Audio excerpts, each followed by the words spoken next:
आदित्य ने जब बाहर निकलकर देखा तो वहां 40-50 लोग खड़े थे।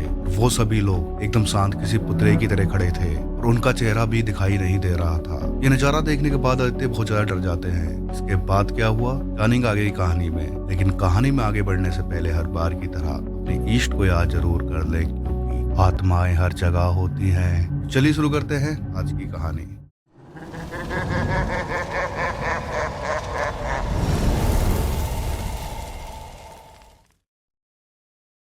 नमस्ते जी, welcome to my YouTube channel demon horror show और मैं हूँ ईमान। आज की कहानी को सुनकर इस पर यकीन कर पाना बेहद मुश्किल है, लेकिन ये कहानी एकदम सच्ची घटना पर बेस है। इमेजिन करो आप कहीं जा रहे हो और रात का समय है और आप एक जगह रुककर वहाँ थोड़ा आराम करना चाहते हो। वहाँ पर आपके साथ कुछ ऐसी भूतिया घटनाएं घट जाती है जो कि बेहद डरावनी है और बाद में पता चलता है कि जहाँ पर आप रुके थे वो जगह तो थी ही नहीं। कुछ ऐसी ही है आज की कहानी। हेडफोन लगाइए और मजा लीजिए आज की कहानी का। आदित्य ठाकुर सोलन के रहने वाले हैं और इनको राइडिंग का काफी शौक है। अक्सर ये सोलो राइडिंग के लिए काफी दूर दूर तक जाते रहते हैं। उसी तरह एक बार अपनी बाइक से स्पीति वैली की तरफ जाने का डिसाइड करते हैं। आदित्य सारी तैयारी करके दोपहर 2 बजे अपनी बाइक लेकर निकल जाते हैं। रास्ते में आदित्य अपनी जर्नी को पूरा एंजॉय कर रहे थे और जगह जगह रुककर जहाँ मेन स्पॉट्स थे वहाँ नजारों का मजा ले रहे थे। रात करीब 10 बजे ये चंद्रभागा रिवर के पास पहुंच चुके थे और उस टाइम वहां दूर दूर तक कोई भी नजर नहीं आ रहा था। हालांकि वहां कुछ मेन पॉइंट्स पर जहां छोटे मोटे ढाबे होते हैं जहां पर आप खाना खा सकते हो और रात को स्टे भी कर सकते हो। रात में वहां का नजारा काफी खूबसूरत लग रहा था, लेकिन दूर दूर तक किसी के नजर नहीं आने की वजह से आदित्य के दिल में डर का एहसास भी हो रहा था। इस टाइम तक आदित्य को भूख भी लग गई थी। वो किसी ऐसे ढाबे की तलाश करने लगे जहां वो खाना खा सके और रात को स्टे करके मॉर्निंग में फिर से अपनी जर्नी को कंटिन्यू कर सके। आगे जाने पर उन्हें एक ढाबा दिखाई दिया जहां पर एक आंटी बैठी हुई अपना सामान पैक कर रही थी। शायद वो आंटी ढाबा बंद करके अपने घर जाने की तैयारी कर रही थी। आदित्य उनके पास जाकर खाने का पूछते हैं और कहते हैं कि क्या वो रात को यहाँ पर स्टे कर सकते हैं। आंटी उनको कहती हैं कि मैं तो घर जा रही हूँ, टाइम काफी ज्यादा हो गया है, आप एक काम करोगे खाना खाकर यहीं पर स्टे कर लेना और हाँ, रात को बाहर मत निकलना। वो आंटी आदित्य को खाना देकर चली जाती हैं। आदित्य उनका धन्यवाद करते हैं और खाना खाकर सोने के लिए बिस्तर में चले जाते हैं। रात में यहाँ का टेम्परेचर माइनस में चला जाता है। आदित्य दिल ही दिल आंटी को थैंक्स कर रहे थे क्योंकि अंदर वो काफी कंफर्ट फील कर रहे थे, जबकि बाहर कड़ाके की ठंड थी। आदित्य अब वहाँ पर एकदम अकेले थे।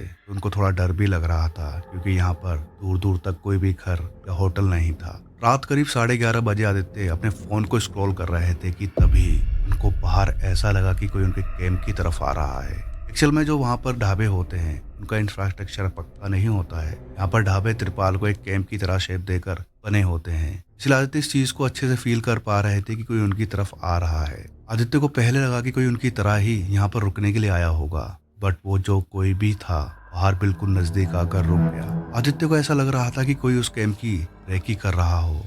यहाँ आदित्य काफी ज्यादा घबरा जाते हैं। उनका दिल तेजी से धड़कने लगता है। वो हिम्मत करके बाहर जाकर देखने का डिसीजन करते हैं, लेकिन अब जो आदित्य देखने वाले थे उससे उनका खून ही जम गया था। आदित्य ने देखा कैंप से थोड़ी आगे करीब 40-50 लोग खड़े हैं और वो सब एकदम चुपचाप खड़े थे। आदित्य ये देखकर बहुत ज्यादा हैरान हो गए थे कि आखिर इतने सारे लोग यहाँ कर क्या रहे हैं। ना तो ये कोई बाइकर्स का ग्रुप था और ना ही कोई टूरिस्ट, क्योंकि अगर ये टूरिस्ट होते तो यहाँ पर कोई बस या वैन जरूर खड़ी होती। तो फिर आखिर ये लोग हैं कौन। आदित्य को ये सब बड़ा एबनॉर्मल लगा। उन्होंने ध्यान से देखा, वो लोग एकदम शांत किसी पुतले की तरह खड़े थे और हैरानी की बात यह थी कि उनमें से किसी का भी चेहरा सही दिखाई नहीं दे रहा था, जैसे कि वो फेसलेस हों।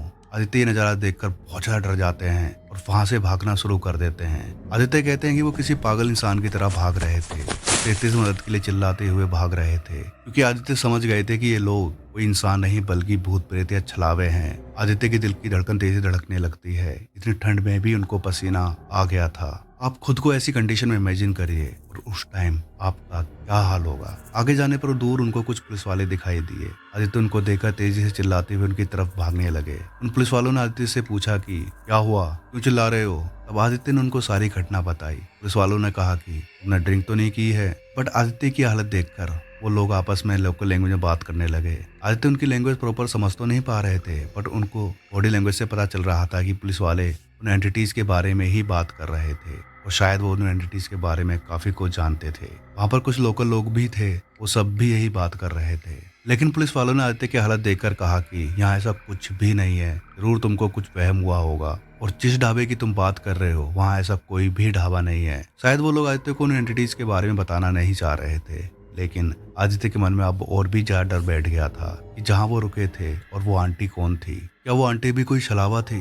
आदित्य को वहाँ का एक लोकल रेजिडेंस अपने साथ अपने घर ले गया और वहीं उसके रुकने का इंतजाम किया, लेकिन आदित्य को पूरी रात भर डर और खौफ से नींद नहीं आई। सुबह होते ही वहाँ के 3-4 लोकल लोग आदित्य के साथ उस जगह पर गए और वहाँ से उसकी बाइक निकलवाई। और अब जो आदित्य ने देखा उसे देखकर आदित्य का दिमाग ही घूम गया। आदित्य ने देखा वाकई में वहाँ पर कोई ढाबा नहीं था, बट ये कैसे पॉसिबल था?